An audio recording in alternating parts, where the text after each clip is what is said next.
বাংলাদেশ এবং বাংলাদেশের বাইরে পৃথিবীর বিভিন্ন প্রান্তে যেখান থেকে চ্যানেল আই দেখছেন আপনাদের সকলকে সাদর আমন্ত্রণ তৃতীয় মাত্রা দেখবার জন্য। সাম্প্রতিক নানা বিষয় নিয়ে আলোচনার জন্য আমার সঙ্গে স্টুডিওতে রয়েছেন আমার বায়ে বসা আছেন বাংলাদেশ জাতীয়তাবাদী দল বিএনপির প্রেস উইংয়ের মিডিয়া উইংয়ের প্রধান ডক্টর মওদুদ হোসেন আলমগীর পাভেল এবং আমার ডানে রয়েছেন বাংলাদেশ জাসদের সাধারণ সম্পাদক সাবেক সংসদ সদস্য নাজমুল হক প্রধান। স্বাগত আপনাদের দুজনকে তৃতীয় মাত্রায়। একদিকে প্রচণ্ড শীতের আমেজ, অন্যদিকে নির্বাচনী আবহাওয়া বা কারো কারো ভাষায় আমেজ। আমরা যদি নির্বাচন নিয়ে কথা বলতে চাই, পরিস্থিতিটা কী মনে হচ্ছে ডক্টর মওদুদ হোসেন আলমগীর? এর মধ্যে অনেকগুলো ঘটনা ঘটেছে। বিএনপির অ্যাক্টিং চেয়ারম্যান স্বদেশ প্রত্যাবর্তন করেছেন 17 বছর পরে। বিএনপি চেয়ারপারসন সাবেক প্রধানমন্ত্রী বেগম খালেদা জিয়া মৃত্যুবরণ করেছেন। বাট নির্বাচন তো তারিখ ঘোষিত হয়েছে, নানান তফসিল অনুযায়ী সব কিছু এগুচ্ছে। বাট সামগ্রিক পরিস্থিতি আপনি কি দেখছেন? আমার মনে হয় যে এই রাজনীতিতে বিশেষ করে গত ডিসেম্বরের মোটামুটি তো নির্ধারিত হয়েছিল যে বাংলাদেশ একটা নির্বাচনের কাছাকাছি যাচ্ছে। তফসিল ঘোষণা হয়েছে ডিসেম্বরে। তারপর থেকেই অনেক প্রত্যাশা অনেকের ভিতরে অনেক রকমভাবে ছিল। জোট নিয়ে কথা ছিল, নির্বাচনটা সত্যিকারে হচ্ছে কতটুকু, কে এককভাবে নির্বাচন করবে, কেউ দলবদ্ধ বা জোটবদ্ধ হয়ে করবে। এই সমীকরণের উত্থান পতন দেখেছি আমরা।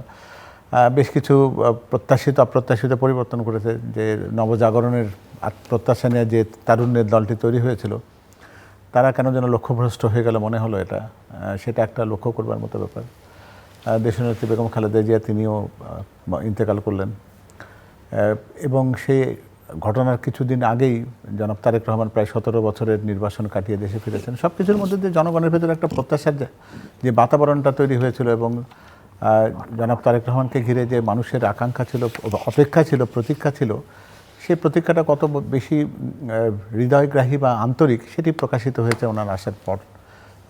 তারা মানুষরা যেভাবে রাস্তায় নেমে তাকে অভিনন্দিত করেছে, সম্বর্ধিত বলবো না, অভিনন্দিত করেছে বা নিজেদের আত্মীয় বলে মেনেছে, সেটা একটা অভূতপূর্ব ব্যাপার ছিল। এবং রাজনীতিতে এটা কিন্তু একটা লক্ষ্য করবার মতো ব্যাপার। কারণ আমরা কিন্তু এর আগে কোনো রাজনৈতিক নেতার প্রত্যাবর্তনের ক্ষেত্রে যিনি সরকারে নেই, সেই অবস্থায় কাউকে কিন্তু এত বেশি আন্তরিক অভ্যর্থনা কাউকে পেতে দেখিনি, যেটি জনাব তারেক রহমান পেয়েছেন। এটি রাজনীতির জন্য একটা বলতে পারি যে এক ধরনের চ্যালেঞ্জ। এই যে একটা নতুন একটা মাত্রা তৈরি হলো, সেই মাত্রাটিকে অতিক্রম পরবর্তীকালে হবে কিনা সেটা একটা বড় চ্যালেঞ্জ রইল। ঠিক তারপরই দেশনেত্রী বেগম খালেদা জিয়া উনি চলে গেলেন। ওনার চলে যাওয়াটাকে মানুষ যে বেদনা বিধুরতা দিয়ে দেখেছে, সেটা সম্ভবত এই উপমহাদেশ কেন পৃথিবীর ইতিহাসে অনন্য নজির নিঃসন্দেহে। এবং সেখানে আন্তরিকতার অভাব ছিল না। দল মত নির্বিশেষে নারী পুরুষ সবাই যেভাবে সেটাকে তাকে যে বিদায়টি দিয়েছে, যেটা বলতে গেলে যে তার রাজনৈতিক জীবনে তাকে চরিত্র হননের যে একটা নোংরা চেষ্টাটা ছিল, তাকে অসম্মানিত করবার জন্য রাষ্ট্রীয় পর্যায়ে যতগুলো চেষ্টা হয়েছে, অপচেষ্টা হয়েছে, সবগুলো জবাব যেন মানুষ দিয়ে দিয়েছে। সেটাও একটা রাজনৈতিক শিক্ষা আর কি, যে আমরা রাজনীতি কীভাবে করব বা না করব, সেটাও বোধহয় সেখান থেকে শিক্ষা নেওয়ার একটা জায়গা ছিল। ফলে মানুষ বোধহয় এটা বুঝেছে যে যতই আমি শুধুমাত্র প্রচারণা দিয়ে, মুখের কথা দিয়ে কাউকে প্রতিষ্ঠিত করবার চেষ্টা করি না কেন, বা ক্ষমতার দাম্ভিকতা দিয়ে অসত্যকে সত্য বলার চেষ্টা করি না কেন, সেটা দিন শেষে টেকে না, সেটাই প্রমাণিত হয়েছে। এবং আমি মনে করি যে 2025-এ এই দুটো শিক্ষাই কিন্তু খুবই গুরুত্বপূর্ণ। যে রাজনীতিতে কাউকে নির্বাসিত করে দিলেই যে সে চিরতরে নির্বাসিত হয়ে যায় না, তার যেটা প্রত্যাবর্তন সম্ভব, অথবা কাউকে সরকারের থেকে অসম্মানিত করার চেষ্টা করলে যে তিনি অসম্মানিত হন না, জনগণ যে তার জন্য অনেক বড় একটা অবিস্মরণীয় বিদায় তাদের মনের ভেতরে রেখে দিয়েছেন, সেটিকে সুযোগ পেলে যে তারা এটা প্রকাশ করেন, এই ব্যাপারটি বোধহয় বাংলাদেশের রাজনীতির জন্য ভবিষ্যতে একটা শিক্ষা হয়ে থাকবে। তো সেই ব্যাপারটিকে নিয়ে বছরের শেষ দিনগুলোর ঘটনা এগুলো। এই বছরটা শুরু হয়েছে ঠিক সেই বলবো যে শোককে শক্তিতে পরিণত করবার যে আমরা প্রথাগত কথা বলি, সেখান থেকে রাজনীতিতে এই মুহূর্তে নির্বাচনের একটা বাতাবরণ আছে, আপনি যেমনটি বলছিলেন। সেই বাতাবরণটা কতটা ঠিক সঠিক বেঠিক, বা সেই আবহাওয়াতে কতটা বেশি উজ্জ্বলতা আছে বা কতটা বেশি ঝঞ্ঝা আছে, সেটা হয়তো বলার উপযুক্ত সময় এখন না। তবে আমরা কিছু কিছু লক্ষণ দেখছি যেগুলো হয়তো খুব শুভ নয়। আপনি জানেন যে স্বেচ্ছাসেবক দলের একজন সাবেক নেতা তিনি গুলিবিদ্ধ হয়েছেন। শুধু নয়, তাকে মৃত্যুবরণ করতে হয়েছে। এর আগে আমরা হাদিকে মৃত্যুবরণ করতে দেখেছি। তো এইগুলো ঘটনার মধ্যে দিয়ে কিন্তু একটা ইঙ্গিত ইতিমধ্যে দিয়ে দেওয়া হয়েছে যে এই দেশকে অশান্ত করবার মতো লোক কিছু কিছু আছে, তারা এই গণতান্ত্রিক উত্তরণের কাজটাকে সহজ হতে দেবে না। এখন এটাকে যদি আমরা একটা একক ইনসিডেন্স বা বিচ্ছিন্ন ঘটনা বলার মতো প্রবণতার মধ্যে যদি যাই, তাহলে আমার মনে হচ্ছে একটা ভুলের ফাঁদে পা দেওয়া হবে। এটার একটা সুদূর প্রসারী একটা প্রতিক্রিয়া যে হতে পারে বা এর পরিকল্পনার একটা অংশ মাত্র, যেটা মূল পরিকল্পনাটা মঞ্চস্থ হওয়ার অপেক্ষায় রয়েছে, সেই যে প্রস্তুতি যদি রাজনৈতিক দল বা সরকারের না থাকে, তাহলে আমার মনে হয় যে আমরা কিন্তু আরেকটা অনাগত বিপদ হয়তো আমরা মোকাবেলা করতে যেতে পারি। আর কি সেটা মাথায় রাখা দরকার। তো সুতরাং শুধুমাত্র নির্বাচনে আমি যে জিতে গেলাম ক্ষমতায় চলে গেলাম, এটা যতটা বড় গুরুত্বপূর্ণ, তার চাইতে অনেক বেশি গুরুত্বপূর্ণ হচ্ছে যে সত্যিকার অর্থে সেই দিন পর্যন্ত ব্যাপারটাকে নিয়ে যাওয়া। এবং তার চাইতে বড় চ্যালেঞ্জ অপেক্ষা করবে যখন যারা দেশ পরিচালনার দায়িত্ব পাবেন, তারা যে পুঞ্জীভূত বোঝা বা মানুষের কাছে যে অসীম একটা প্রত্যাশা, তারা একটা দুর্নীতিমুক্ত বাংলাদেশ চান, কথা বলবার অধিকারের বাংলাদেশ চান, কর্মসংস্থানের বাংলাদেশ চান, নারীরা তাদের অধিকার পাবে এমন একটা বাংলাদেশ চান, সব কিছু মিলে যে একটা স্বাধীন চিন্তার বাংলাদেশ, যে একটা ওনারশিপের বাংলাদেশ, নাগরিকরা মনে করেন যে তাদের জন্যই এই জনপ্রজাতন্ত্র, সেই ব্যাপারটা যদি প্রতিষ্ঠিত না হয়, তাহলে কিন্তু বিরাট বড় একটা ধাক্কা আসবে। তো স্বৈরাচার পতনের মধ্যে দিয়ে আমরা নতুন একটা সম্ভাবনাকে তৈরি করেছিলাম। সেই সম্ভাবনায় সবচেয়ে গুরুত্বপূর্ণ ছিল ঐক্য। যদি নিরবিচ্ছিন্ন ঐক্য যদি দেশের প্রায় 18-20 কোটি মানুষের থাকতো, তাহলে কিন্তু আজকে এই আশঙ্কাগুলোর কথা আমাদের বলতে হতো না। আজকে যারা বাইরে থেকে বলি বা ভেতর থেকে বলি যারা খেলবার চেষ্টা করছেন, তারা কিন্তু খেলবার সুযোগ এই জন্য পাচ্ছেন যে আমরা তাদেরকে মাঠ করে দিচ্ছি। এই মাঠটা করে দেওয়ার পেছনে হয়তো রাজনৈতিক দলগুলো যদি তাদের ঐক্যের ক্ষেত্রে যদি একটা অটুট ইস্পাত কঠিন অবস্থান দেখাতে পারতো, তাহলে এগুলো কিন্তু প্রশ্রয় পেত না। কিন্তু বিভক্তিটা এখন এমন একটা জায়গায় গেছে যে এই বিভক্তির মধ্যে দিয়ে যে অতীতের যে বিভক্তি আমরা দেখেছিলাম, সেই বিভক্তির সমীকরণ বদলেছে, কিন্তু বিভক্তির ধরন পাল্টায়নি। প্রতিপক্ষকে অন্যায়ভাবে আক্রমণ করবার বা চরিত্র হননের যে অপচেষ্টা আছে, সেখানে বিশুদ্ধ রাজনীতি করার সুযোগ কতটা থাকবে সেটা একটা দেখার ব্যাপার। আর একটা ব্যাপার হচ্ছে যে আমাদের রাজনৈতিক কর্মীরা কিন্তু গত 17 বছর যে দলই বলি না কেন, যারা সরকারে যারা ছিল না, তাদের কিন্তু সরকার পরিচালনার প্রশিক্ষণ কিন্তু সেভাবে তৈরি হয়নি। তো একটা সরকার তো শুধু নামে চলে না, একটা সরকারের তো একটা কাঠামো থাকে, তার একটা মন্ত্রিসভা থাকে, তার প্রধানমন্ত্রী থাকেন। তাদেরও কিন্তু এমন একটা জায়গায় যেতে হবে যে যাদের কোনো পূর্ব অভিজ্ঞতা ছাড়া তাদের কিন্তু একটা বোঝা সমৃদ্ধ একটা দেশকে পরিচালনার দায়িত্ব তাদের কাঁধে নিতে হবে। এই চ্যালেঞ্জটি অত্যন্ত বড়, এবং এগুলো জিনিসগুলোকে আমরা যদি এই মুহূর্তে যদি সেটার বিবেচনাটা না থাকে, তাহলে হানিমুন পিরিয়ড কিন্তু খুব বেশি দিন টিকবে না। তো সেই জন্য যারাই নির্বাচন করছেন, নির্বাচনটা হবার যারা স্বপ্ন দেখছেন, তাদের ভেতরে কিন্তু এই চ্যালেঞ্জের প্রশ্নটি কিন্তু নিজের ভেতর থাকা দরকার, যে তারা কতটা প্রস্তুত এই দেশটাকে সামনের দিকে এগিয়ে নেওয়ার জন্য। শুধুমাত্র কাগজে কলমের প্রস্তুতি আছে, এটা বোধহয় যথেষ্ট হবে না। সো মিস্টার নাজমুল হক প্রধান, আপনি শুনছিলেন ডক্টর পাভেলের কথা, এবং তিনি যেহেতু বিএনপির মিডিয়া সেলের প্রধান, নির্বাচন থেকে দূরে আছেন, মিডিয়ার সঙ্গে সম্পর্ক উন্নয়ন প্রতিষ্ঠাই তার প্রধান এই মুহূর্তে কাজ। কিন্তু আপনি নিজে একজন প্রার্থী এই নির্বাচনে, শীতের আমেজ যতটা অনুভব করা যাচ্ছে, নির্বাচনের আমেজ কি ততটা অনুভব করতে পারছেন? ধন্যবাদ আপনাকে, ধন্যবাদ আলোচক পাভেল ভাইকে। বিষয়টা হচ্ছে যে আসলে দুর্ভাগ্য বাংলাদেশের, আমি 70 সাল থেকে নির্বাচনে খুব অ্যাক্টিভ, মানে কতগুলো নির্বাচন যেগুলো খুব উৎফুল্ল উৎসমুখর পরিবেশ হয়েছে, যেমন 70 একটা বলা যায় পাকিস্তান আমলের শেষ নির্বাচন, এখানটা 91 যদি আমি বলি, 91 সাল, মাঝখানটা একটু বললাম না, আর এটাও নির্বাচনের একটা মারাত্মক ছিল। আর বাকি নির্বাচনগুলি হয়েছে, কিন্তু মনে হচ্ছে যে এই নির্বাচনগুলি, নির্বাচনে ডেমোক্রেসি যে বেসিক যে ধারণা, যে আমি অ্যাগ্রি করি, ডিসএগ্রি করি, অ্যাগ্রি করার জন্য মতের ভিন্নতা, পথের ভিন্নতা থাকবে। আমি এই নির্বাচনের প্রাক্কালে জিজ্ঞেস করলাম সাংবাদিকরা যে আপনি কী চান পঞ্চগড়ে আসলাম, চাই এখানটায় সমস্ত প্রার্থীরা গলাগলি করে নির্বাচনটা করুক, ভোটাররা গলাগলি করে হাত ধরাধরি করে ভোটটা দেখ, প্রতিপক্ষ প্রতিহিংসার জায়গায় না যাক, তাই না? এই যে অবস্থাটা, এই অবস্থাটা কিন্তু বাংলাদেশে কিন্তু দু একটা নির্বাচনটা বলা যায় হয়েছে। বাকি নির্বাচনগুলি সবসময় মনে হয়েছে ও বিরুদ্ধ প্রার্থী, আমার তো আমার বিরুদ্ধে, তার মানে ও তো আমি দেশপ্রেমিক, আমি সব, ও তো কিছু না।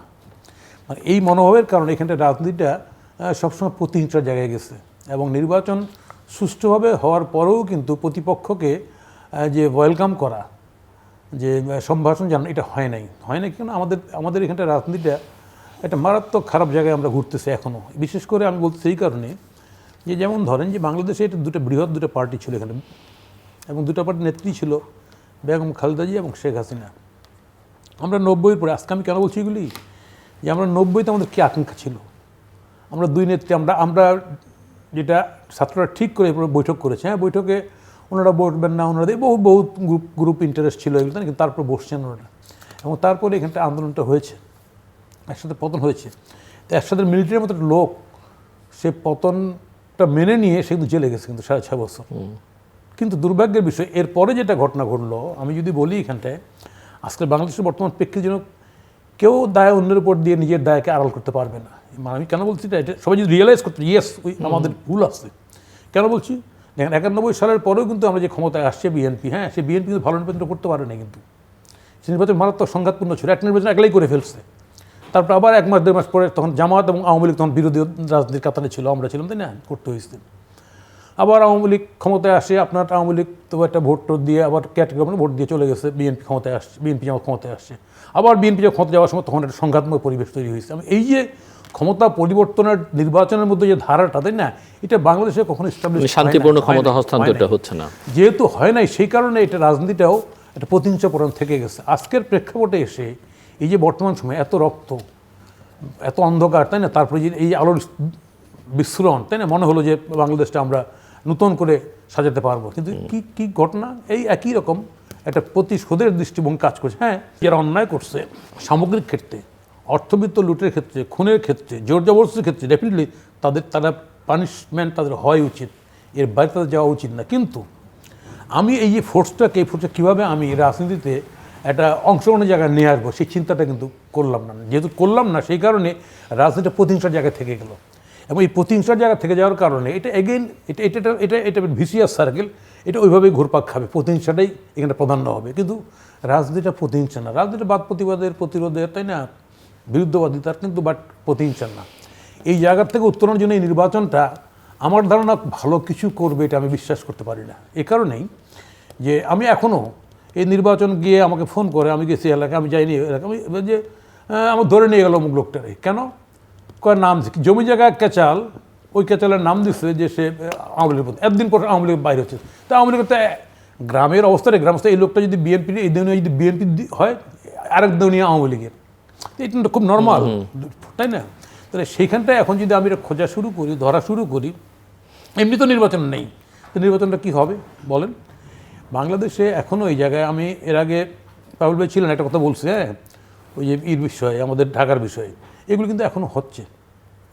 বললে আমি সেদিন ফখরুল ইসলাম আলমগীর স্যারের দেখা হলো, গেছিলাম তার সঙ্গে কথা বলতে আমরা, হ্যাঁ, বললাম যে এই ঘটনাগুলো ঘটতেছে, বললে আমার একই ঘটনা ধরছে, পুলিশ এসপিগুলো ডেভিল হান্ট চলতেছে, তাই না? এটা বিজনেস, এটা মানে রাজনৈতিক প্রক্রিয়ার সঙ্গে এই সমস্ত ঘটনাগুলি একটা অশুভ যোগসূত্রে বাধা। আজকের প্রেক্ষাপটে বর্তমান সময়ে বাংলাদেশে আমরা যারা ভোট করছি, আমাদের জোট সহ, জাতীয় গণতান্ত্রিক জোট, যুক্তফ্রন্ট, এটা সহ যারা করছি, সবারই এক্ষেত্রে যদি আমরা পরিষ্কার না থাকি, তাই না, তাহলে আমাদের ক্ষেত্রে ভুল বুঝে যাওয়া স্বাভাবিক। এখানটায় এই যে মানে রাজনীতিটা যেহেতু আগের জায়গায় আসতে, আমি মনে করি আগের জায়গায় কীরকম, আওয়ামী লীগ মনে করতো বাকি সব শত্রু এদেরকে নিশ্চিহ্ন করে ফেলো, অতএব এটাকে রাখা যাবে না। আর এখন মনে হচ্ছে এখানটাতে এটা আওয়ামী লীগ নিশ্চিহ্ন করবো, ওকে রাখা যাবে না, ও শেষ করে। তাহলে একই জায়গায় কিন্তু ঘুরপাক খাচ্ছে, কিন্তু একই হাতের ওপিট বলে এই যে নিশ্চিহ্ন করে ফেলার রাজনীতি, যেটা বললেন উনি, নিশ্চিহ্ন করা যায় না। তারেক জিয়া 17 বছর পরে আসলেন, বহু চেষ্টা, তাকে বহুতভাবে পাঠিয়ে দেওয়া হয়েছে। বেগম খালেদা জিয়াকে কন্ট্রোল করা হয়নি, মানসিকভাবে, নৈতিকভাবে, তাই না, বিভিন্নভাবে তাকে হেয় করা হয়েছে। তো সে বেগম খালেদা জিয়া বাংলাদেশের ইতিহাসে আমার ধারণা, আমি জিয়ার ইতেও গেছিলাম, জানাজায় গেছিলাম, এখানটাও গেলাম, কথা বলছেন, এটা মানে অবিশ্বাস্য বিষয়, মানুষের আগমন ওই সময়ের বিবেচনায় জিয়াউর রহমানেরটা বিগেস্ট, কারণ তখন জনসংখ্যা সময়ের বিবেচনায় একই। হ্যাঁ, তা আমি আজকে বলবো এই জায়গায় দাঁড়িয়ে যে আমাদের দেশের জনগণ আসলে ভালোটাই প্রত্যাশা করে, কিন্তু আমরা যারা রাজনীতি করি, এই ভালোটা করার জন্য যে প্রচেষ্টা, আমার যে ত্রুটির দিকটা, তাই না, এটা আমি কখনো চিন্তা করি না। সামনে আমার দোকানে আমি যদি নিজে উপলব্ধি করতে পারি, ইয়েস উই হ্যাভ সাম। আমি একটা বিষয় আপনার কাছ থেকে একটু বুঝতে চাই যে আপনি নিজে ছাত্র নেতা ছিলেন না দীর্ঘকাল, 90-এর আন্দোলনে, মানে 80-র দশকে এরশাদ বিরোধী আন্দোলনের নেতৃত্বে ছিলেন, যে এখন ছাত্র সংসদগুলোর নির্বাচন হচ্ছে এবং এই নির্বাচনের যে ফলাফল আমরা দেখছি, সর্বশেষ জগন্নাথ বিশ্ববিদ্যালয়ের নির্বাচন, অনেকে মনে করেছিলেন যে 4টে বিশ্ববিদ্যালয় হচ্ছে, নানা কিছু গেছে, এর মধ্যে তো আমরা দেখলাম রহমানের স্বদেশ প্রত্যাবর্তন, বেগম জিয়ার প্রয়াণ, পুরো পরিস্থিতির মধ্যে বদলে গেছে। কিন্তু নির্বাচনগুলোতে যা দেখা যাচ্ছে সেটা আসলে কি বার্তা দিচ্ছে এবং কেন এটা হচ্ছে? একটা হচ্ছে এটা নিয়ে শুনেন, আমি আমার মানে দৃষ্টিভঙ্গি এই বিশ্লেষণটা যদি ঠিকঠাক মতো না করা যায় আমার মনে হয় যে জাতীয় নির্বাচনও রাইট, আপনি রাইট, আমরা বুঝতে পারবো না যে কি হচ্ছে, কেন হচ্ছে, এটা আমার কাছে মূল কারণ কারা করছে। ছাত্র সংগঠনের বিগত 15, 16, 17 বছর এটা বারবার বলা হয়েছে, আপনারা তো বলছি, অন্য জায়গায় বলছি, ছাত্র রাজনীতি ছিল না।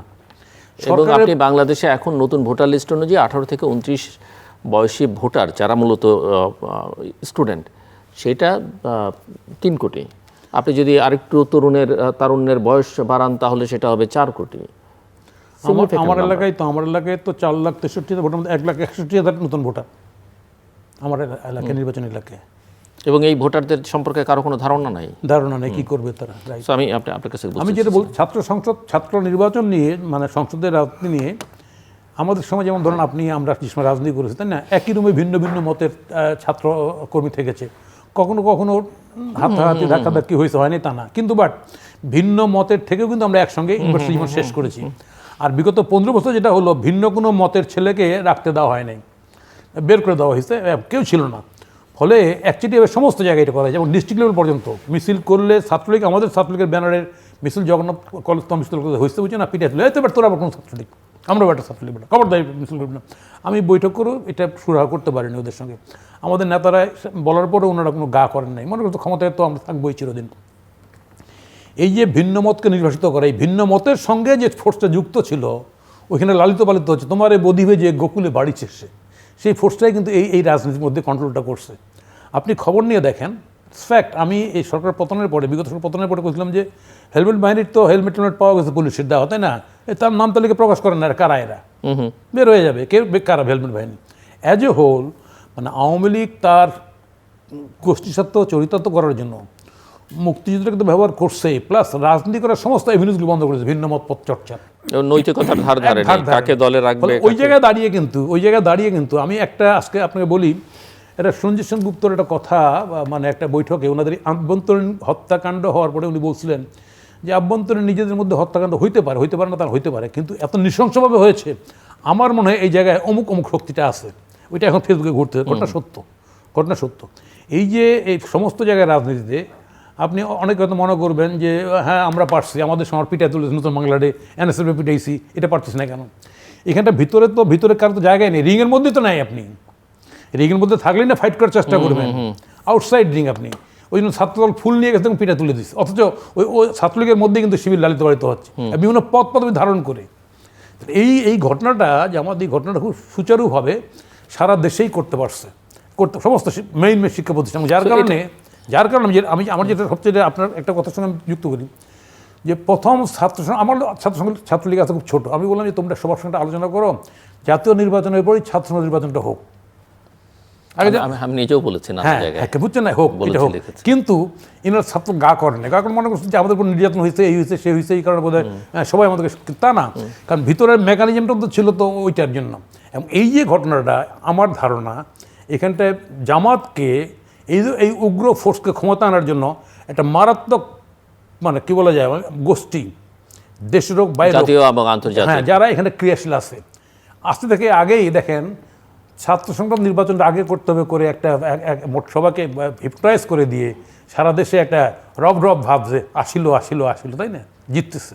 আমরা যারা গতানুগতিক রাজনীতি করি আমরা খেয়াল করে নেই, ইভেন কি বিএনপি বড় দল, তারাও এটা খেয়াল করে। কিন্তু বিএনপি নেতৃবৃন্দকে অনেকে বলেছেন, বিএনপি নেতৃবৃন্দ সেটা আমলে নিয়ে, এবং আমি জানি এখন যেহেতু বন্ধুরা বাইরে গেছেন, কোন পর্যায়ে বিএনপি নেতারা অস্বীকার করতে পারবেন না যে তাদেরকে এই ধারণা দেওয়া হয়নি যে ফলাফল এটা হবে, কিন্তু তারা আমলে নেননি, তাই না? সোফার আইনো বাবেল।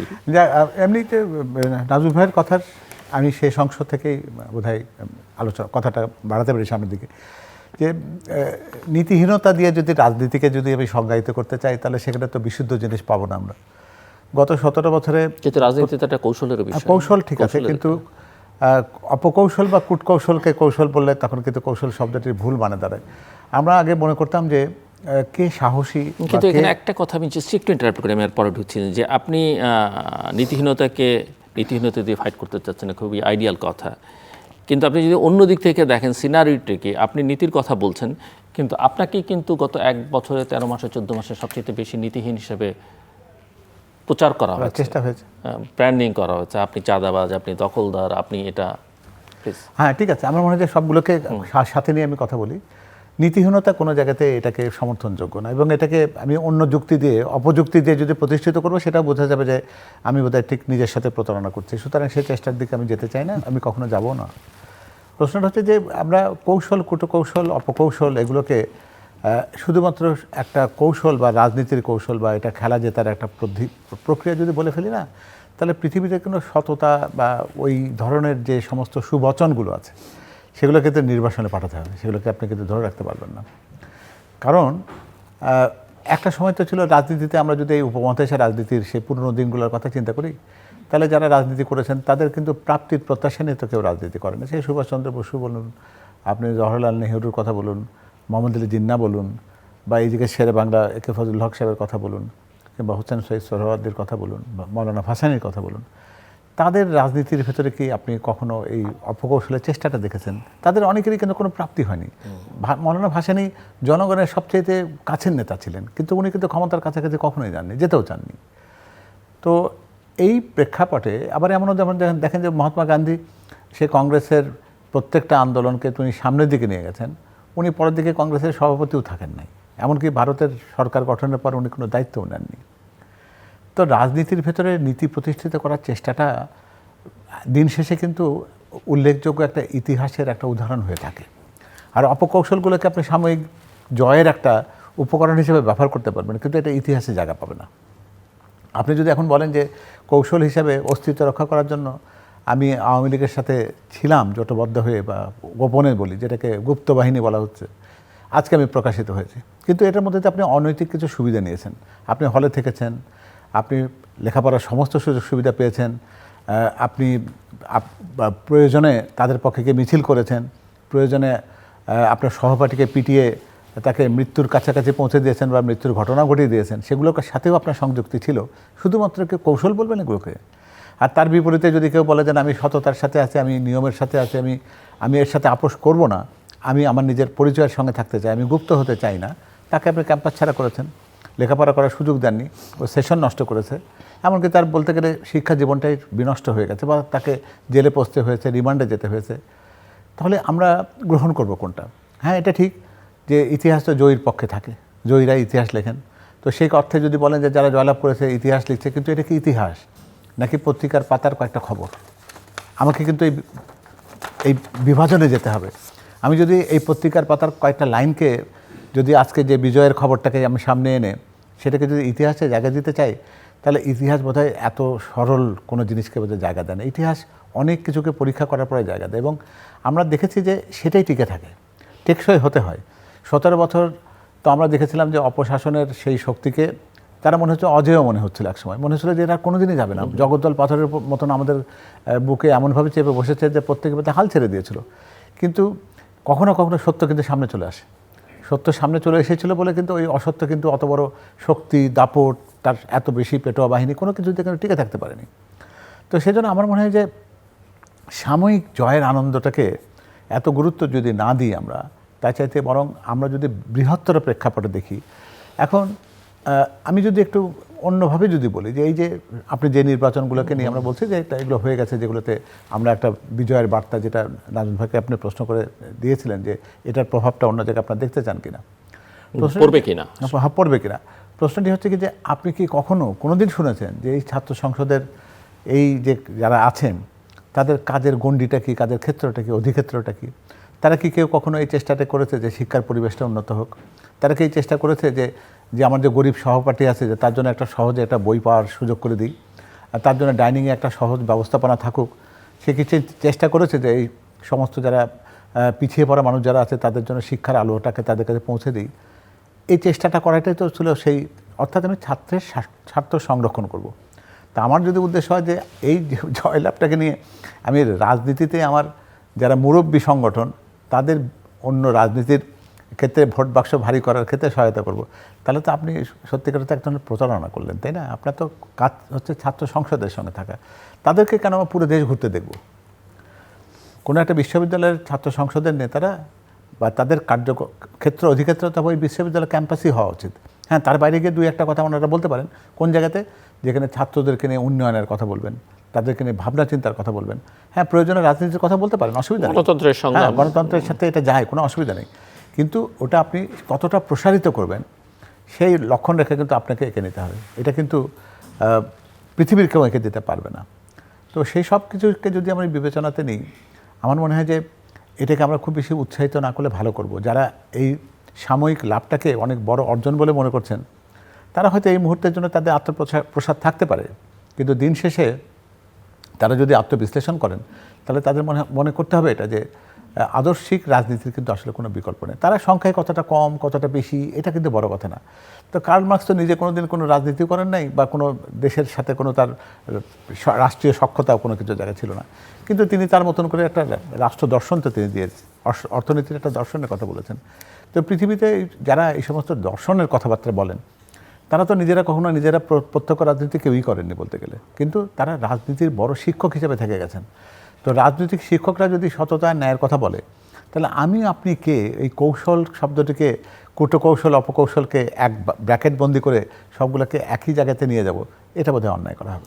এই যে ছাত্র সংসদে বিজয়ী যে শক্তি, সেই তাদের প্যারেন্টস অর্গানাইজেশন বা তারা দেখুন আপনাদের এখন এই মুহূর্তে যারা প্রতিপক্ষ বা প্রতিদ্বন্দ্বী রাজনৈতিক দল, তারা নির্বাচনের লেভেল প্লেইং ফিল্ড নিয়ে প্রশ্ন তুলছেন এবং তারা বলছেন যে সরকার, নির্বাচন কমিশন সব আপনাদের দিকে ঝুঁকে পড়েছেন এবং হয়তো আমি জানি না দিন গড়ালে তারা আরও কি বলতে পারবেন। বাট এখন এই যে বললাম, এটা কিন্তু পরস্পর বিরোধী কথা হলো, তাই না? আপনার ছাত্র সংসদ নির্বাচনের ক্ষেত্রে কিন্তু সেই জায়গায় লেভেল প্লেইং ফিল্ডের কথা বলেননি। লেভেল প্লেইং ফিল্ড হলে কী হতো, আপনি অন্তত 4-5 বছর যে ছেলেগুলো বহিষ্কৃত ছিল, যারা হলে ছিল না, যারা বাইরে পড়েছিল, তাই সেই বন্ধুদেরকে আসতে দিন, তাদের ক্যাম্পাসে আত্মীকরণ করেন, তাদের সাথে তাদেরকে পরিচিত হওয়ার সুযোগ দিন, তাদেরকে বিকশিত হওয়ার সুযোগ দিন, তারপরে তাদের সাথে নির্বাচন করেন। আপনি তো গুপ্তদের সাথে থেকে কিন্তু সেই সুযোগ সুবিধা নিয়ে আপনি তো এগিয়েছিলেন, সেখান থেকে আপনি পিছিয়ে পড়াদের সাথে পা দিলেন কেন, বা সেই ফাঁদে পা দিলেন কেন? আমি মনে হয় যে এই ক্ষেত্রে হয়তো যদি ফাঁদ বলেন সেটা একটা অন্য অর্থ হবে। আমার মনে হয় যে হয়তো বৃহত্তর গণতন্ত্রকে দেখার জন্যই তারা এটা করেছেন। এখানে জয় বা পরাজয়কে নিয়ে খুব বেশি আকাঙ্ক্ষা বা উচ্চ আকাঙ্ক্ষা ছিল এ কথা আমি বলবো না। হ্যাঁ, এই জায়গায় কিছু কিছু কাজ করার জায়গা আছে, আমাদের অন্তত এই জায়গা থেকে কিছু তো শিক্ষণীয় জিনিস তো অবশ্যই আছে। বিশেষ করে আমার যেটা মনে হয় যে নারী শিক্ষার্থীদের ভেতরে বোধহয় সত্যিকার অর্থে আমাদের বার্তাটা সঠিকভাবে পৌঁছেনি, এটাও কিন্তু আমাদেরকে স্বীকার করতে হবে। আমরা যে কথাগুলো বলতে চাই সেই কথাগুলো ঠিক একই রকমভাবে নারীদের কাছে পৌঁছানো দরকার।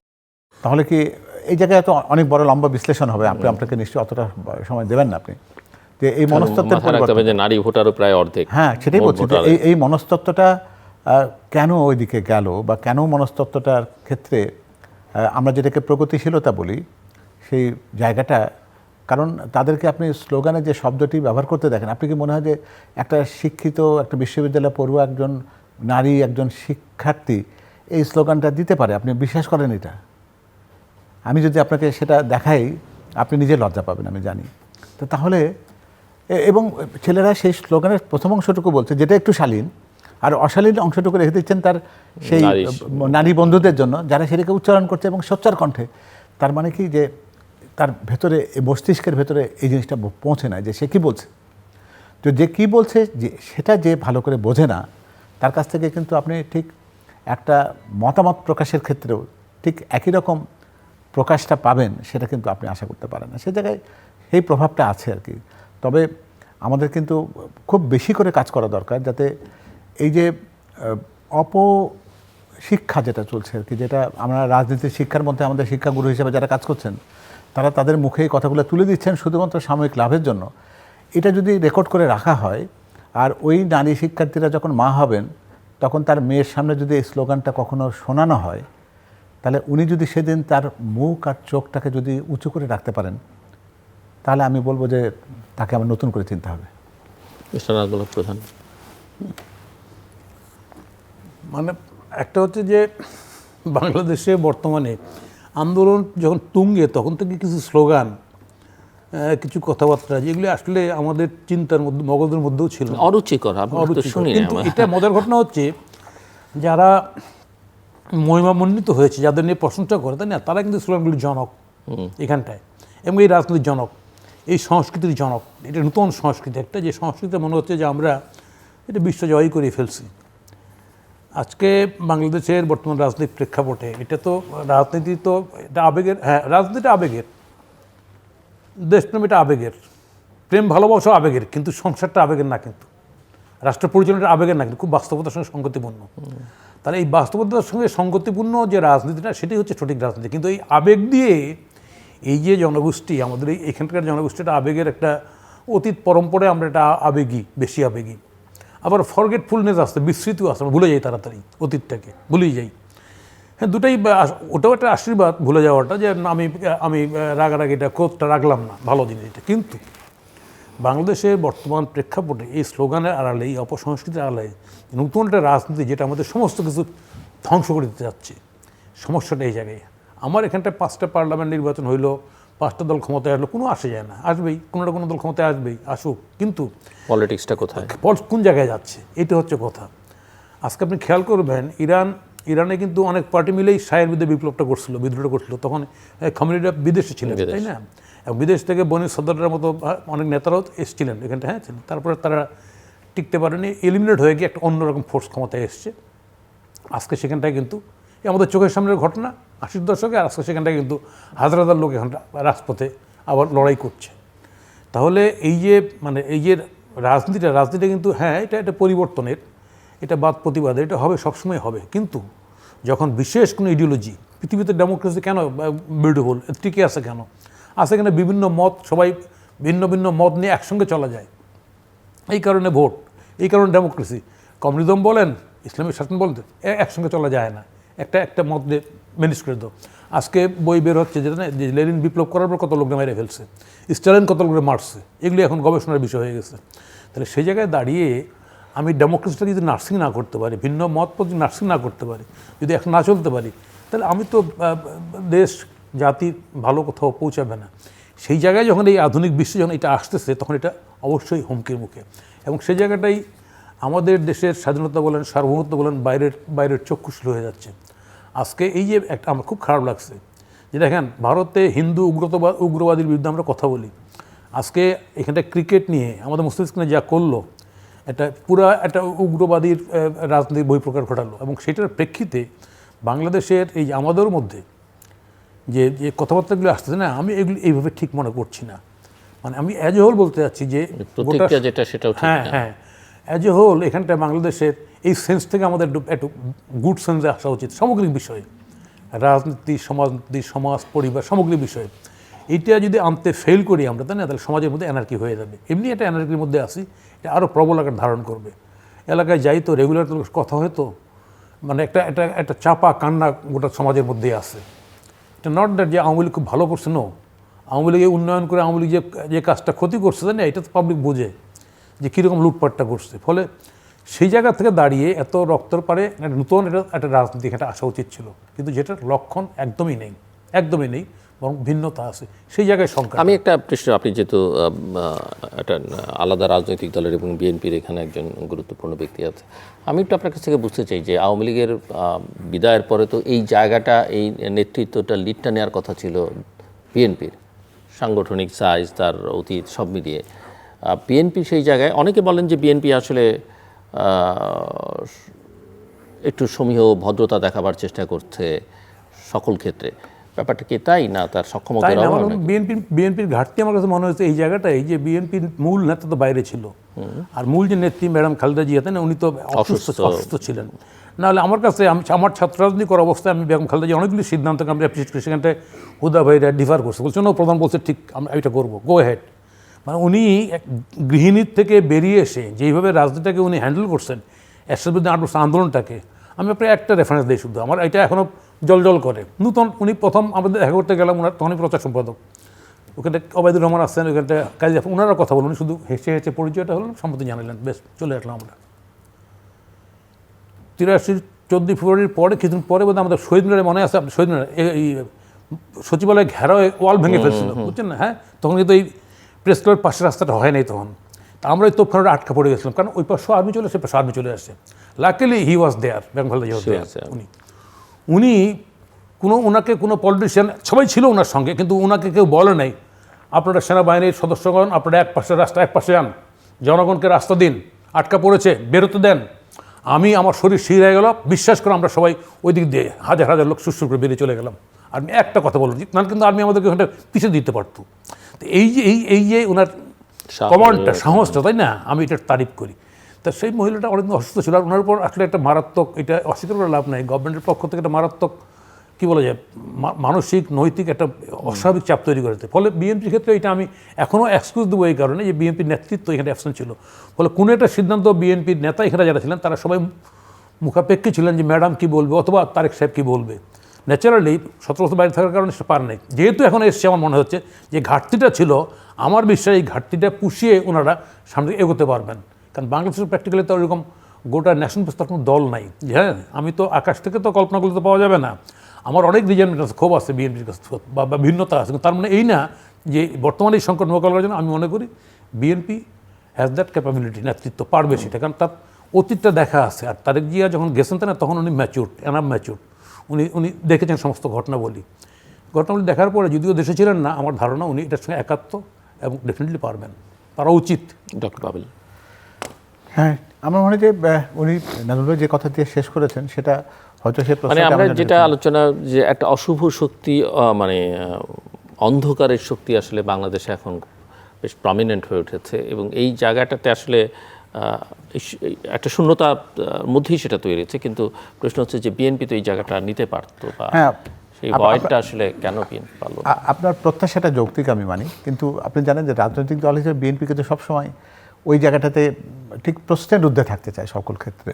যদি ভবিষ্যতে কখনো প্রশ্ন ওঠে তাহলে বিএনপি কোন ক্যাপাসিটিতে গেছে ওখানে, কেন সরকারটা কীভাবে তৈরি হলো, বৈধতার প্রশ্ন নিয়ে যদি কোনো অঙ্গুলি ওঠে তাহলে সেটিকে বিএনপি কেন, কিন্তু সেটা থেকে বিএনপি তো প্রশ্নমুক্ত হচ্ছে না, বিএনপিকে নিয়ে সারাক্ষণই নানা প্রশ্ন। বিএনপি যখন নির্বাচন চায় তখন দোষ, না চাইলেও দোষ, তাই না, সব দিকে দোষ। তো ঠিক আছে, এটাতে আমাদের অভ্যস্ত আছি আমরা, এবং এইভাবেই আমাদের রাজনীতি বিকশিত হয়েছে। কারণ পরিবর্তনগুলো যদি বলেন, সবগুলো তো বিএনপির ধরে ধরে এসেছে। এক দল ছিল, সেখান থেকে বহু দল হয়েছে। আমরা বলতে পারি রাষ্ট্রপতি শাসন ব্যবস্থায় থাকলে তো বেগম খালেদা জিয়া সারা জীবনের রাষ্ট্রপতি থাকতে পারতেন, কারণ তার যে অখণ্ড জনপ্রিয়তা যার রয়েছে সেটাকে চ্যালেঞ্জ করার মতো কেউ তো ছিল না। কিন্তু তিনি তো সংসদীয় ব্যবস্থা বেড়ে নিয়েছেন, যে উনি 151টা ঝুঁকি নিয়েছেন একটা জায়গায়। তো এই পরিশীলিত ব্যাপারটাই থাকে আর কি। বিএনপির জন্য তো এটা অব্লিগেটরি ছিল না যে এরকম 4 দলীয় জোটের যে রূপরেখার কথা আমরা বলি, তো লেখা পড়া কোনো দলিল তো নয় এটা। উনি বলতেন যে না, ঠিক আছে, এটা হোক, পরে দেখা যাবে, আমি তো এখন সেটার সাথে যেতে পারছি না। এরকম বিচ্যুতি আমরা দেখেছি। এমনকি 96 ইলেকশনে, যেখানে তাদের জন্য তত্ত্বাবধায়ক সরকার ব্যবস্থাটা প্রণয়নের একটা দায়িত্ব আবশ্যিকতা ছিল, কারণ অন্যরা তাকে সহযোগিতা করেনি, তারা চলে গেছে। 2/3 যে সংখ্যাগরিষ্ঠতা দরকার সেটা বিএনপির একক ছিল না, ফলে একটা নির্বাচন করতে হয়েছে। সেটা নিয়ে হাজারো কথা, কিন্তু সেই নির্বাচনে যে তত্ত্বাবধায়ক সরকার ব্যবস্থাটা যে বাংলাদেশের জন্য এসেছে, আমরা সে ফলভোগ সবাই করছি, এখনও করতে চাইছি আবার, কিন্তু সেই কৃতিত্বটা দিতে চাই না। তো এই প্রশ্নের মুখে বিএনপি আছে, কিন্তু সবচাইতে বড় বড় মাইলস্টোন ঘটনাগুলো কিন্তু বিএনপি ঘটিয়েছে। সেই স্বাধীনতার ঘোষণা থেকে বলুন, আর 75-এর সেই 7ই নভেম্বরের দেশকে রক্ষা করে বলুন। তো সেটারই ধারাবাহিকতায় এবারেও 24-এ যে পরিস্থিতি তৈরি হয়েছিল, সেই আহ্বানটা তাদের জন্য ছিল। কিন্তু জনাব তারেক রহমান, আপনি তো জানেন যে উনি বলেছেন যে না, জাতীয় সরকারের অংশ আমি হতে চাই না।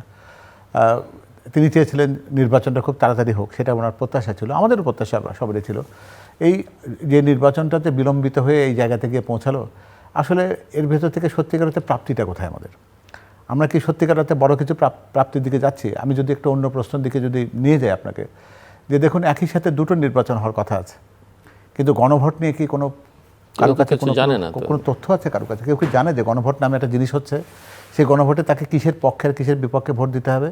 যারা এই গণভোটটাকে খুব বেশি করে বলেছিল, যারা এমনকি ভোটের আগে, জাতীয় সংসদ নির্বাচনের আগে গণভোট করতে হবে, এটা নিয়েও যারা মাঠে অনড় অবস্থানে ছিল, আর যারা এটা বলছিল যে এটা ছাড়া তারা কোনো আলোচনাতেই যাবে না, তারা কেউ গণভোট নিয়ে কথা বলছে না কেন? তাহলে দেখুন যে আমরা কিন্তু দ্বিচারিচার কোন পর্যায়ে চলে গেছে। এখন কিন্তু সবার কাছে মনে হচ্ছে যে সংসদ নির্বাচনটাই আমার কাছে গুরুত্বপূর্ণ, এবং তারা সব কিছু ফেলে চলে ওই সংসদ নির্বাচনের আসন বাটাবাটির কাছে কিন্তু নিজেদেরকে নিয়ে গেছেন। তাহলে আমি কিন্তু মনে করি যে বিএনপি মনে করে যে সত্যিকার অর্থে গণভোট হওয়ার যে সুযোগটা ছিল, সেই গণভোটের যে কাঠামোটা তৈরি হচ্ছে, সেই কাঠামোটাকে এমনভাবে হয়তো আমরা করে ফেলবো যে গণভোটটা ত্রুটিযুক্ত হতে পারে বলে একটা আশঙ্কা কিন্তু জনমনে রয়েছে। যে গণভোটের প্রশ্ন থাকতে হবে, গণভোটে জনগণের কাছে আমার জিজ্ঞাসাটা কি, জনগণের কাছে জিজ্ঞাসা যদি স্পষ্ট না হয় তাহলে সে হ্যাঁ বা না কোনটা বলবে। আর সে যদি আংশিক হ্যাঁ বলতে চায় তাহলে সেটা বলার সুযোগ আছে কি? আংশিক না যদি বলতে চায়, মাঝামাঝি যদি থাকতে চায়, তাহলে আমি প্রশ্নটাই তো জানি না। যারা গণভোটের আয়োজন করছেন, এখন তো গণভোটে বলতে গেলে আর 1 মাস পরে গণভোট, গণভোটের প্রশ্ন কি জনগণের কাছে আছে? আপনি কি জানেন যে গণভোটের প্রশ্নটা কি থাকবে, ব্যালটে কি লেখা থাকবে? কেউ জানে না। তাহলে এটা কি আমি তাহলে এই দায়িত্বটা কাকে দেবো? এটা কি রাজনৈতিক দলরা নেবে, নাকি সরকার নেবে, না নির্বাচন কমিশন নেবে? কে নেবে এটা? তাহলে আপনি যে কথাটি বলছেন যে প্রশ্ন অনেকগুলো, আমাদেরকে তো অনেকগুলো প্রশ্ন করে বিব্রত করেন আপনারা। আমরা চেষ্টা করি সেখানে আমরা যতটুকু পারি সহনীয় থেকে উত্তর দেবার, কিন্তু যেগুলো তার চাইতে অনেক বড় গুরুত্বপূর্ণ প্রশ্ন, এই প্রশ্ন কিন্তু দেশের কেউই তুলছে না। আজকে কি কোনো রাজনৈতিক দল বলি বা কোনো একটা যারা অঙ্গন থেকে, যারা গণভোটের ব্যাপারে সোচ্চার ছিলেন, তারা বলেছেন যে গণভোটটা আগে হতে হবে। তারা যারা বলছিলেন যে জুলাই চার্টার ছাড়া কিছুই হবে না, তাদের তো একটা অংশ জুলাই চার্টারের সিগনেচারও করেনি এখন পর্যন্ত। তাহলে ওই গণভোটটা তার মানে গণভোটটা তাদের কাছে অর্থহীন হয়ে গেছে এখন। তাহলে আকাঙ্ক্ষা 24-এর আকাঙ্ক্ষা কি আকাঙ্ক্ষা দিল আমাকে? আমি কি সত্যিকার রাস্তায় আছি, নাকি সে ঘুরে ফিরে একই কথায় যাব আমরা, যে নির্বাচনটাই যদি গুরুত্বপূর্ণ থাকতো তাহলে সেই নির্বাচনটা 1.5 বছর পরে কেন? নির্বাচনটাই যদি একমাত্র, সবাই বলছে না আগে সংস্কার পরে নির্বাচন, তো সংস্কারের মূল তো কথাটি তো অন্তর্নিহিত রেখেছি আমরা সেই গণভোটের মধ্যে। গণভোট যদি আমাদের সংস্কারের আকাঙ্ক্ষার প্রতিফলন হয়, তাহলে সেই সংস্কারের কথাটা মানুষ জানবে না কেন? এই যে যৌক্তিক প্রশ্নটি, সেটি উঠছে না কেন? আমরা এত কথা বলছি, এত প্রচারণা চলছে, সেই কথাটা কোনো একটা জায়গাতে উঠতে হয়তো। রাজনৈতিক দল তখনই কথা বলতে পারে যদি তারা জানে প্রশ্নটা কী, তখন হয়তো তারা বলতে পারে যে প্রচারণা চালায়। গণভোটের প্রচারণা তো নির্বাচনী প্রচারণা নয়। আপনি তফসিল ঘোষণা করে দিয়েছেন, 22 তারিখ থেকে প্রকাশ্য আপনি নির্বাচনী প্রচারণা চালাতে দিবেন, এই সময়টা গণভোটের প্রচারণা করুন। কিন্তু আমরা তো জানি যে সরকার একটা কমিটি করেছে বা তারা এই যে আপনার কাছে যে 12 দিন সময় আছে এখনো, এই 12 দিনে একেবারে পুরো দেশ শুদ্ধ আপনি গণভোটের প্রচার করে বলেন যে আপনি এইটা হলো গণভোট, আপনি হার পক্ষে থাকবেন কি না পক্ষে থাকবেন সিদ্ধান্ত নিন। গণভোটটা কি, এটা টিভিতে, রেডিও, টেলিভিশনে আপনারা দেখেন বারবার যে গণভোটটা এরকম করে হবে, এটাকে ব্যালটের নমুনা এরকম, আপনি যদি এটার পক্ষে থাকেন তাহলে এইভাবে আপনাকে সিল মারতে হবে। এই কথাগুলো বলার কি সময় এখনো আসেনি? আমরা আর কত দেরি করব এই গণভোট নিয়ে? তারপর কি নির্বাচনে যখন শুধুমাত্র সংসদ নির্বাচনের সে ডামাডোল আর বাতাবরণ তৈরি হয়ে যাবে, তখন আপনি কি গণভোটের কথা বলবেন ওর মধ্যে? তার মধ্যে কি গণভোটটাকে তাহলে সত্যি কথা অর্থে একটা প্রহসন ছিল, তাকে সংস্কার একটা প্রহসন ছিল? তাহলে ঘুরে ফিরেও একই কথায় যাই যে জনাব তারেক রহমান যখন স্বৈরাচারের শক্তি যখন মদমত্ত, সেই সময় তিনি কিন্তু যখন কেউ মুক্তির পথে খুঁজছিল না, তখন 31 দফার রাষ্ট্র মেরামতের উপকল্প দিয়েছিলেন। সেটা যদি তখনকার দিনের জন্য যদি গুরুত্বপূর্ণ আমি মনে করে থাকি, তাহলে আমার সংস্কার আলোচনার দরকারটা কী ছিল? বলতাম যে না, ঠিক আছে, আপনার সেই 31 দফা সংস্কার আলোচনাটা যেটা করেছেন আপনারা যদি রাষ্ট্র পরিচালনার দায়িত্ব পান তাহলে সেটি করবেন, এই অঙ্গীকার করুন, তাহলে হয়ে গেল কাজটা। তাহলে সংস্কারের নামে আগে সংস্কার পরে নির্বাচন, অগ্রাধিকারের জায়গায় রেখে দিয়েছিলাম তো, কয়েকটা বলেছিলাম তো, সংস্কার, নির্বাচন এবং বিচার। তো তার মধ্যে কোনটার কোন অগ্রগতি দেখলাম আমরা? সবগুলো কোনোটা কি সময় মতো হলো? সো মিস্টার নাজমুল হক প্রধান, কী চ্যালেঞ্জ দেখেন আর মাত্র 4 সপ্তাহ প্রায়? এখানে প্র্যাকটিক্যালি তো আমরা তখনই বলেছিলাম যে বিষয়টা গুরুত্বপূর্ণ, সেটা হচ্ছে যে নির্বাচন যতই ঘনিয়ে আসবে ততই প্রার্থীদের চেহারাগুলি জনসম্মুখে ভাসবে। কে প্রার্থী, কারা প্রার্থী, একটা সময় আসবে যখন যে জায়গায় ভোট দেবে তার চেহারাটাই ভাসবে। ফলে গণভোট আমরা এইসব সাবজেক্ট থাকবে না। আর সরকারের পক্ষ থেকে দায়সারা গোছের আমার ধারণা বোঝার ক্ষেত্রেও ওনাদের মারাত্মক ঘাটতি আছে। ওনারা কিছু লোক এই কনসেপ্ট ধারণ করলে বাকি লোক করে না, অথবা বাকি লোক করলে কিছু লোক করে না, এর মধ্যে আছে। না হলে যেটা ভাই কারেক্টলি বলছে, সরকারের পক্ষ থেকে গণভোটের প্রচারণাটা কই নেই কেন? গণপ্রচার দায়িত্ব তো আমার না, সরকারের পক্ষে দায়িত্ব, তাই না? তো ফলে এই অ্যাজ এ হোল সরকারের এই সমস্ত কর্মকাণ্ড নির্বাচনটাকে আসলে মানে কি বলা যায়, হবে কি না, সংশয়টা জনগণের মধ্যে রয়ে যাচ্ছে যে করবে কি না, এইসব বিষয় আছে। তারপরেও আমরা মনে করি আমাদের দলের পক্ষ থেকে, জোটের পক্ষ থেকে, ওই যে কোনো নির্বাচন না হওয়ার থেকে নির্বাচন হওয়া ভালো। কারণ বাংলাদেশটা একটা অস্বাভাবিক শাসনের কবলে আমরা পড়ে গেছি। এখন তো নির্বাচন ছাড়াও আবার জাতীয় সরকারের আলোচনা আছে। জাতীয় সরকারের আলোচনা তো এই যে হুটহাট করে কোনো আলোচনা, তাই না? সেদিন কী করলেন, এই যে পারতেছেন না আপনারা করতে, তো সেটা বললেন না কেন যে আপনারা পারবেন না? ওইটা হচ্ছে যে একটা কথা, মানে গ্রামীণ, আর বললাম না গ্রামীণ কথাটা, যে ক্ষমতায় যদি নাই, খেমেই যদি নাই, তাই না, তাহলে গেলা কেন এত কিছু করতে? আমরা তো বলেছিলাম প্রথমেই যে সরকার উচিত ছিল, বিএনপি সেক্ষেত্রে মারাত্মক দুর্বলতার পরিচয় দিচ্ছে। আমি আপনার এখানটাও বলছি যে সমস্ত রাজনৈতিক দলের সঙ্গে কথা বলে বিএনপি উচিত নির্বাচনের একটা আলটিমেটাম দিয়ে দেওয়া, এই সরকার, আপনার দায়িত্ব হচ্ছে একটা ভালো নির্বাচন উপস্থাপন করা আর এটা করা। আপনি এত সংস্কার, এত লোড আপনি নিতে পারবেন না, সেই ক্যাপাসিটি নাই আপনার। তারপরও তাকাইছেন, দেখছেন, দেখার পর কী হয়েছে তো জানি এটা। ফলে এখনও ডিটারমিনিংলি বলা উচিত যে ইয়েস উই ওয়ান্ট নির্বাচন। হ্যাঁ, তারপরেও যদি সরকার, জাতীয় সরকার করবে ফর হোয়াট? ইলেকশন তো they can go for caretaker government for elections. Caretaker government ইলেকশনে বাংলাদেশ পাবলিক জানে, পরিচিত এই সেন্সটার সঙ্গে, এই সিস্টেমের পরিচিত কীভাবে নির্বাচন হয়। এবং সেই নির্বাচন নিয়ে খুব বেশি বড় কথা কেউ বলে নাই, যদিও কেউ কেউ বলছে সূক্ষ্ম কার্যক্রম স্বাভাবিক কালচারের বলেন। হ্যাঁ, তাহলে জানো জায়গায় যে আমরা পারতেছেন না আপনারা, হ্যাঁ আপনারা একটা নির্বাচন এইভাবে হোক। এখানটা তো জোরাজোরির কিছু নেই। বর্তমান সরকারের উপর এমন আমার ধারণা অসুরেরই আত্মা একটা ভর করছে, ভর করার কারণে ওনারা প্রেজেন্ট সিম্পল ওয়েতে না সেই রাস্তাটা রাখতে পারেন নাই। প্রমাণ হচ্ছে অনেকগুলি। আপনি দেখেন, এগুলো বললাম বেশি বলে, এই বিরাট সম্মেলন করছিল না বিজনেসের, কি বিনিয়োগ আনবে। আপনি আইনি আসেন, আপনি মবের উপর দাঁড়ায়, তাই না? আপনি কি সম্মেলন করবেন বিনিয়োগ? তখনই বলছে কেন করতেছেন এটা? রাষ্ট্রের পয়সা অপচয় করে করলো। তো গভর্নমেন্টের ফলে এই গভর্নমেন্টের দৃষ্টিভঙ্গিগত সমস্যা আছে। ওই যে মানে কিছুই দেখে না, এটা অন্ধ। অন্ধ গভর্নমেন্ট, এই অন্ধ সরকার দিয়ে আসলে কোনোটাই সম্ভব না। ফলে অন্ধ সরকার থেকে যাতে মুক্ত পাওয়ার জন্য আমি মনে করি আবার ওই ভোটটাই হওয়া উচিত। ভোটের কোনো বিকল্প নেই। সেটা হয়ে গেলে, সেটা যদি একটু ভালো করে করতে পারে, জনগণ সেন্টারে যেতে পারে, ভোট দিতে পারে, তাহলে এটাও আগামী দিনের জন্য একটা ভালো পথ দেখাবে। ডক্টর পাভেল। হ্যাঁ, আমার মনে হয় সেটাই শেষ কথা। আমাদের বোধহয় এটাই শেষ কথা হওয়া দরকার, যে প্রত্যাশা থাকুক, প্রত্যাশা থাকাই উচিত। নির্বাচন যদি একটা হয় ভালো, ইনশাল্লাহ খুব ভালো করে একটা প্রশ্ন মানুষের মধ্যে আছে যে নিরাপত্তার সংখ্যা এখন পর্যন্ত পুলিশকে সেই অর্থে খুব অ্যাক্টিভ মনে হয় না। যে অস্ত্র লুটপাট হয়ে গেছে অভ্যুত্থানের সময়, সেই অস্ত্র উদ্ধার করা যায়নি, বরং বিগত দিনগুলোতে অনেক অপরাধীকে জামিনে ছেড়ে দেয়া হয়েছে। বর্ডার যখন অরক্ষিত, তখন এই বর্ডার দিয়ে কি ঢুকেছে কি বেরিয়েছে কেউ জানে না। এবং কোনো কোনো ক্ষেত্রে বলা হচ্ছে যে গত কয়েক মাসে বেশ কিছু সন্দেহজনক লোকজন বিভিন্ন দেশের বাংলাদেশে আসা যাওয়া করেছে। হ্যাঁ, এই চ্যালেঞ্জটা তো আছে এবং এটা পত্রিকান্তরে আমরা সবগুলো জেনেছি। তো দেশের আইন শৃঙ্খলার অবস্থাটা আমরা যদি বলি যে আমরা সক্ষমতা বৃদ্ধি করব, 1.5 বছর সময় তো ছিল, তাই না?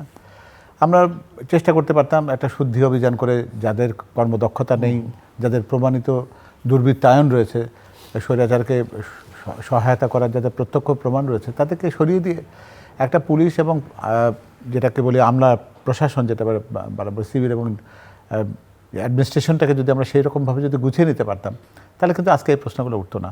আজকে এতদিন পরেও কেন শুধুমাত্র আমাদের বলবো যে তাদের আত্মবিশ্বাসের সংকটে তারা ভুগছে, এটা খুব ভালো কথা না। একটা দেশের জন্য এগুলো কোনো কথাই খুব শুভ নয়।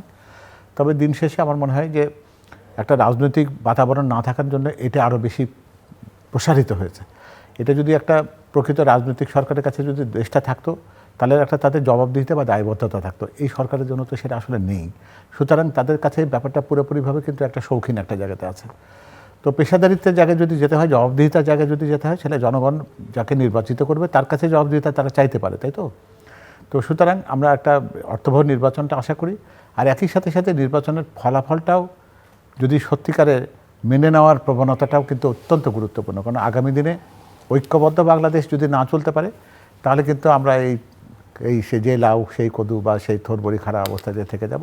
ফলে উত্তরণের জায়গায় যেতে গেলে আমাদের একটা পরিপূর্ণ দরকার একটা মানসিক পরিবর্তন। সেই মানসিক পরিবর্তন হচ্ছে যে আমি সত্যকে সত্য বলবো, আমি কুরুচিপূর্ণ কোনো জিনিসকে রুচিতে প্রতিষ্ঠিত করবার চেষ্টা করব না, আমি অপকৌশলকে কৌশল বলবো না, এবং সত্যিকার অর্থে গণতন্ত্রের কথা যদি বলি তাহলে সেটা গণতান্ত্রিক ভাষাতেই বলবো। আর গণতন্ত্রের ভাষাতে সেটা আছে কি ভিন্ন মতকে সহ্য করার ক্ষমতা, সেটা নির্বাচনের ফলাফলই হোক, সেটা সফলতাই হোক, ব্যর্থতাই হোক, কিংবা দেশ পরিচালনার ক্ষেত্রেই হোক, সরকারি দলে থাকি কিংবা বিরোধী দলে থাকি। আপনি আর কিছু যোগ করবেন? আমি শেষ করব না, আমার যোগ করার কিছু নেই। আমরা হোপ ফর বেস্ট। আমরা আশা করছি এই দেশের জনগণ বিরাট মানে প্রাকৃতিকভাবে এবং রাজনৈতিকভাবে অসংখ্য বিদ্রোহ আন্দোলনের অভিজ্ঞতা এই দেশের জনগণের আছে। ক্রাইসিসও আমরা দেখেছি, ফেস করেছি। ফলে আমার ধারণা জনগণ বাংলাদেশের এই সামগ্রিক প্রেক্ষাপটে একটা ভালো একটা ভোটের মাধ্যমে সরকার পরিবর্তন ধারাটা থাক, এটাই আকাঙ্ক্ষা করে বলে আমরা একটা ভোট চাই আর কি, এটাই হলো কথা। আর দর্শক অনুষ্ঠানের শেষ প্রান্তে আমরা সামাজিক যোগাযোগ মাধ্যম ফেসবুক, এক্স এবং ইউটিউবে তৃতীয়মাত্রা লাইভ স্ট্রিম হচ্ছে আপনারা দেখতে পারেন। টেলিভিশনের পর্দায় দেখতে না পারলে যে কোনো সময় যে কোনো স্থান থেকে ইউটিউবে তৃতীয়মাত্রা চ্যানেলটি সাবস্ক্রাইব করে এই পুরোনো পর্বগুলো আপনারা দেখতে পারেন। মিস্টার নাজমুল হক প্রধান এবং ডক্টর মধুর হোসেন আলমগীর পাবেন অসংখ্য ধন্যবাদ এই আলোচনা অংশ নেওয়ার জন্য। দর্শক, সব কথার এক কথা যে আমরা দেখলাম গত কয়েক মাসের আগে 2007-8 দেখেছি আসলে জনগণের প্রতিনিধি ছাড়া রাষ্ট্র পরিচালনা করলে তারা যত জ্ঞানী গুণী বুদ্ধিমানই হোক না কেন, আন্তর্জাতিকভাবে যত পরিচিতই হোক না কেন, সম্মানিত হোক না কেন, তারা আসলে তেমন কিছু ডেলিভার করতে পারেন না। সে কারণেই আমার অতিথিরা সবাই একটা নির্বাচন চাইছেন, কিন্তু নির্বাচনটা যেন অর্থবহ নির্বাচন হয় এবং সম্ভব হলে যতটা ভালো করা সম্ভব। তবে সেটা যদি সম্ভব না হয় তাহলেও অনেকে মনে করেন যে নির্বাচন না হওয়ার চিত্রটা নির্বাচন হয়ে যাওয়া ভালো। কিন্তু নির্বাচন হবার জন্য যে কয়েক সপ্তাহ আছে সেই সপ্তাহগুলোতে অনেক রকমের সংশয় সন্দেহ এখনও আছে, অনেক রকমের উৎকণ্ঠা মানুষের মধ্যে আছে। সেগুলো কিভাবে কাটিয়ে ওঠা যাবে সে বিষয়ে আমরা সরকারের দিক থেকে বা নির্বাচন কমিশনের দিক থেকে কোনো তৎপরতা দেখছি না। কিন্তু আমার কাছে যেটা মনে হয় যে রাজনৈতিক দলগুলোর আসলে এই বিষয়ে অনেক বেশি সোচ্চার হওয়া দরকার, কথাবার্তা বলা দরকার সরকারকে, নির্বাচন কমিশনকে এবং সংশ্লিষ্ট প্রতিষ্ঠানসমূহকে। কারণ বাংলাদেশের নিরাপত্তা সংকট, আইনশৃঙ্খলা পরিস্থিতি যা, তাতে একটা ভালো নির্বাচন করা নিঃসন্দেহে জরুরি, নির্বাচনটাও জরুরি, কিন্তু তার চাইতে বেশি জরুরি মানুষের জানমালের নিরাপত্তা নিশ্চিত করা। আমাদের সঙ্গে থাকবার জন্য অসংখ্য ধন্যবাদ, আপনাদের সবার জন্য শুভকামনা।